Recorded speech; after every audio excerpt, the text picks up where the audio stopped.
just point to the next teller, me. This is a story, actually two stories of Hanukkah. And the first story is actually the story of Hanukkah and how it was created. And the second story is my story, my journey as a little boy up to a man up to today, and my journey of Hanukkah. But first, the real story. Jewish people in ancient Israel had been under attack since 1100 BCE. Oftentimes, people were killed and people were then sent to Babylonia, think Iran, where Jews were not allowed to practice their religion and were not able to teach their children even Hebrew. 200 years before the birth of Jesus, in ancient Israel, the Assyrians took assault on the people of ancient Israel on the path to Jerusalem. The Assyrians lost the war to the Romans. They had to pay back all the money. So they thought, let's go to Jerusalem. In that temple, there's surely gold and riches. Let's go there. So there was a war. What they did not bank on was Judah and the Maccabees. Judah and his Maccabees were really a guerrilla warfare group. They attacked the Assyrians left and right to the point the Assyrians bolted and left. They had gone to the temple, and what the Maccabees found was the temple had been desecrated beyond belief. Pig's blood everywhere, animal parts everywhere, all the ornamentation gone. So they had to clean up the temple, which the Maccabees did. They had to sanctify the temple by lighting a candle that was to last a week. They only had enough oil for one day. They lit that candle and the miracle of lights began because it lasted 8 days. And thus they begot Hanukkah, the festival of lights. Okay, that's the story of Hanukkah. Now you're going to hear the Chucky Fink story of Hanukkah. I grew up in Cincinnati, Ohio. Please keep it down. All right, Dayton, Ohio. Yeah, I get it. Well, and I grew up in a family that was not wealthy at all. We lived in a small apartment, and it was my sister, Barry, B-A-R-I, Barry, a girl, 2.5 years older, and Chucky. My mother would hang over this fireplace. I don't know it was a fireplace because there was never a fire in it. I don't know if it was gas or wood or whatever. We never had a fire. But she put over it the Happy Hanukkah banner. It was CH, so it was Hanukkah. By the way, Jewish people pronounce CH, whereas most people pronounce it like Chuck. I guess I'd be hunk. But my father also was a 33rd degree Mason, which is a real accomplishment for a Jewish man. And as a result, we had a lot of Christian friends of the family. And we would put the Christmas gifts right under the Happy Hanukkah. So I got 8 days of Hanukkah gifts, which was basically clothing, socks, underwear, boring. And I was raised so that in a place, in a home where children should be seen and not heard. That's why I'm a storyteller today. So you guys have to see me and hear me. But because of that, it was kind of a not so fun Hanukkah, except for lighting the candles on the menorah. And the menorah, if you have not seen a menorah, has 8 candles. And in the middle is a big, tall candle, which is called the shamus. The shamus, or the head, the boss. And that head or the boss candle lights all the other candles. So that's its purpose. And we also got to sing, "Oh, dreidel, dreidel, dreidel, I made it out of clay. And when it's dry and ready, oh, dreidel, I shall play." And by the way, This dreidel dates back long, long time ago, ancient Greece. And it wasn't called a dreidel, it's a gambling game. Each one of these letters, let me start here. This green one is Gimel, the Hebrew letter Gimel, which is translated for this, gimme. So when you play the game, you have Hanukkah gelt in the middle. Gelt is Jewish for money. What it really is candy wrapped in a gold wrapper, flat candy, and all the kids put it in the middle, and then you spin the dreidel to see who wins. I told you gimme is all of it. The next one, see, the gimme has a little shmekala here on the bottom, and the none has no shmekala on the bottom. Shmekala is Yiddish for male private parts. Anyway, you get none, and then this one is hey, which for the gambling is half. And this one is shin, kind of looks like an S, and for the gambling game, it's share. This has much more tradition, though, than gambling. As I said, it goes back to ancient Greece. Jews, when they were exiled, were never allowed to practice the religion or teach Hebrew to their children. This is how they taught it. All the way into Nazi Germany, this is how Jewish people taught it. Well, we would light the menorah and say the prayer. Baruch atah Adonai Eloheinu melech haolam asher kadeshanu b'mitzvotav v'tzivanu l'halak ner shel Hanukkah. Excuse me, l'halak ner shel Hanukkah. There we go. Translated, blessed art thou, Lord our God, creator of the universe, for sanctifying us with your commandments and the festival of lights, Hanukkah. Well, as boring as my childhood was at home, we had Hanukkah parties. Yay! And what happened is my parents, when they were first married, lived in a small apartment building in the Avondale part of Cincinnati, not far from downtown.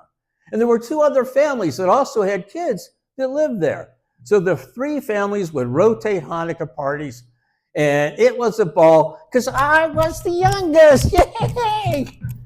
Chucky got all the attention, just like now. And the two families, there were the Schwartzes and the Rosens. Now, Joe and Ella Fink had Barry and Chucky. Uncle Mike and Aunt Bess Schwartz. Thank you, Cindy, for remembering my family's childhood names. And by the way, you hear me call Aunt Bess and Uncle Mike. I was raised by Southern Jewish parents. So anybody that was a friend, an adult, was aunt and uncle. I don't know what that meant for my regular aunt and uncles and how they would take that, but hey, it seemed to work, even without the logic.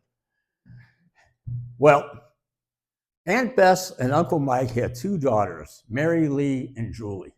Mary Lee was the oldest of all of us, and Julie was maybe about a year older than my sister Barry. And all I remember about Julie is she was so cute. And the older I got, the cuter she got. Then there were the Schwartzes. It was Uncle Mark and Aunt Ellen, and their two kids, Stevie and Janie. Janie was a year younger than my sister, and she was kind of cute too. But Stevie, ho, ho, ho, ho. Y'all remember Happy Days, right? Stevie was Fonzie to this Richie Cunningham. He was cool. I wanted to be just like Stevie. And the parties were great. We played our dreidels. We lit the menorahs. And we got real toys, real gifts. I was so happy. I finally got the fun stuff that I wasn't allowed to have at home, or I never got at home. And I'll never forget, there was one game that to me meant everything. It was like a green metal table and had a border around it. And on the green metal table, there were lines, like the NFL football team. In fact, it was called electric football. So what you would do, you would get these little plastic guys with little plastic kind of feet, and you line them up like it's a real game, and then you turn on the table, and they all go like this. They never scored. There was no really football stuff, but it was fun. It was a toy. And being the youngest, Chucky got so much of this. This is what old Jewish ladies would do to a kid like me. Oh, what a punim, what a cute face. Oh, well, I guess now in my mid-70s it's serving me, but back then, oy vey. Well, the last Hanukkah party was going to be at the Schwartzes. We had all moved out. Now, a little bit I hadn't told you about Aunt Bess and Uncle Mike is that Aunt Bess was the librarian in my Hebrew school, Wise Temple. And by the way, we had to go on Saturdays. Can you imagine being a little kid having to go to temple on Saturday? Well, I kind of rebelled a little bit. I was also a Mosik. Mosik is a cute little kid that gets in trouble and can get away with it. Well, every time I got in trouble, I would go home and my mom always knew about it. And I finally figured it out. Sweet, wonderful, kind Aunt Bess, the school librarian, ratted me out. Uncle Mike was really funny. He was a cool guy. He was a comedian, for us. He was a magician. And Uncle Mike also told a lot of jokes to the point that we just loved Uncle Mike. So this is the last Hanukkah party. We're at the Schwartzes, and we're all getting excited because it's time to open up the presents. It's really going to be cool. Uncle Mike isn't there. In Eastern kid time, it must have been 4.5 hours, but in real time, it was probably a half an hour. Uncle Mike shows up. Everybody's excited because we get started, but little Chucky's confused. So Chucky goes up to Uncle Mike, pulls his jacket, and says, "Uncle Mike, how come you're so late today?" And he said, "Chucky," still Chucky, "sit down, I want to talk to you." He said, "I volunteer at Children's Hospital, and every year on the Jewish high holidays of Rosh Hashanah and Yom Kippur, the New Year and the Day of Atonement, my Christian friends at Children's Hospital always cover for me. I think it's appropriate, don't you, that I honor them by covering them for them because today is Christmas." And then he said, Chucky, I want to tell you one more thing.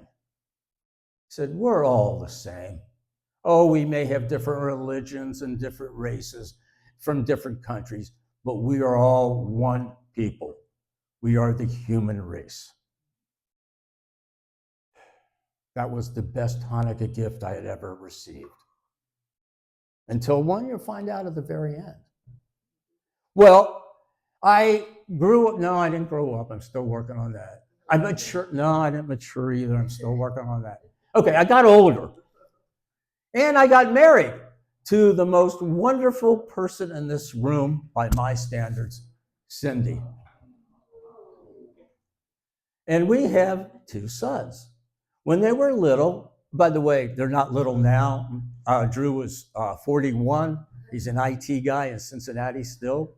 And Greg is now about to be 37, and he's out in Hollywood where he works for a talent agent. So we have a left brain kid and a right brain kid.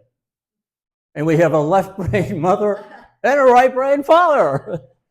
But when they were little, kind of like my parents, I wanted to bring both Christmas and Hanukkah to them.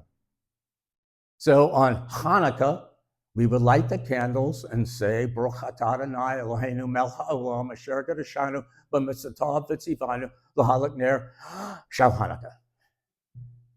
But on Christmas, this Jewish daddy would get the Santa Claus outfit, the pillow to put right here, grab a pillowcase, and I would go into their room when they were asleep, and I'd say, "Ho, ho, ho, Merry Christmas."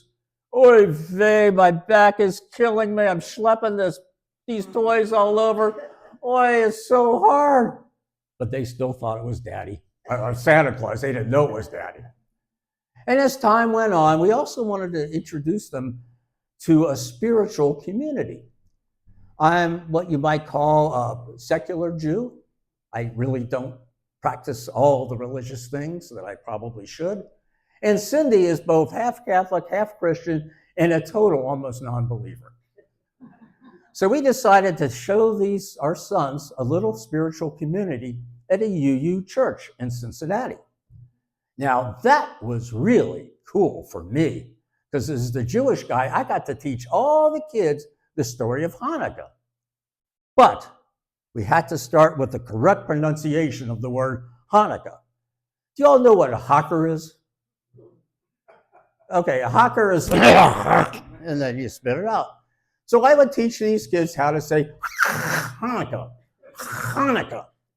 And it became a hockering contest. It was like the festival of hawkers. Incoming, incoming.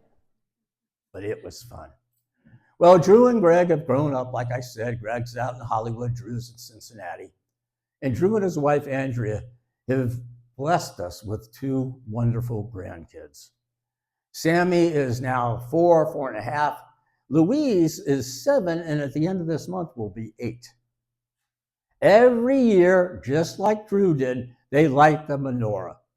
And Louise started out when she was about 3 or 4, and it went something like this.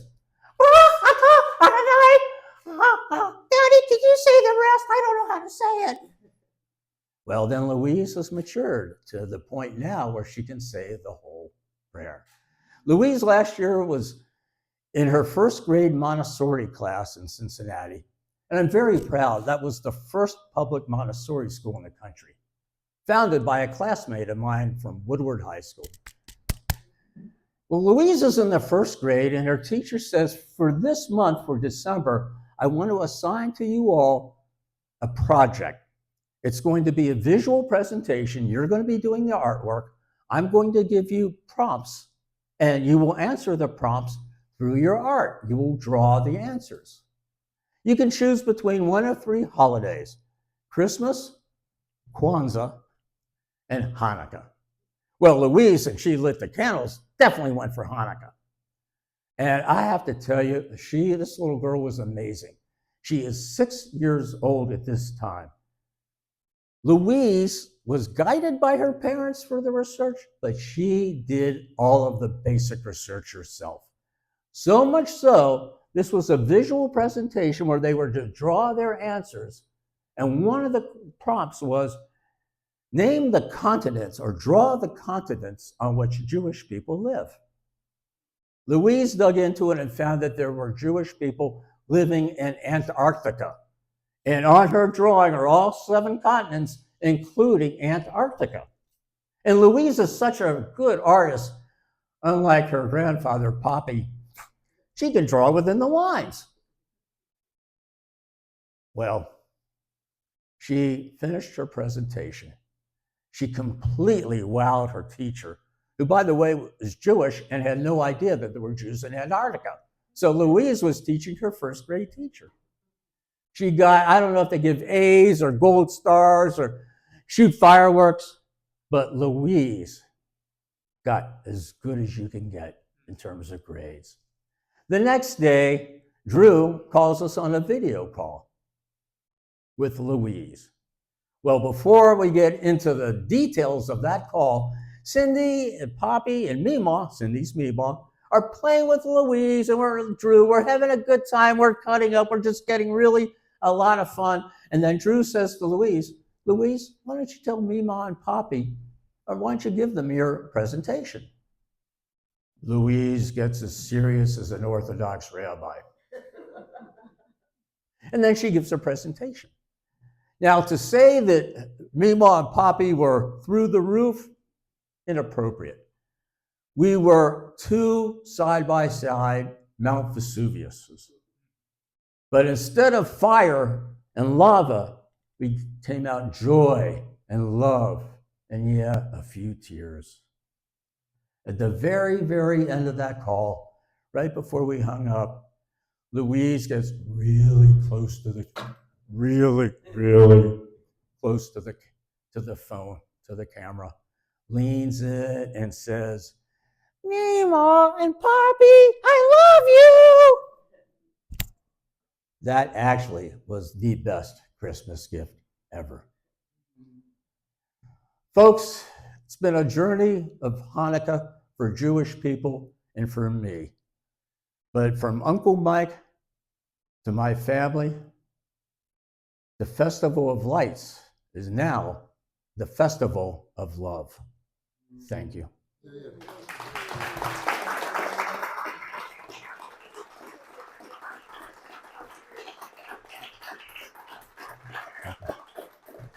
And for the record, tomorrow night is the first night of Hanukkah. Or if you just use the H, Hanukkah. All right, folks, I would like to call up Lion, Donna, and Wallace. Come on up, gang.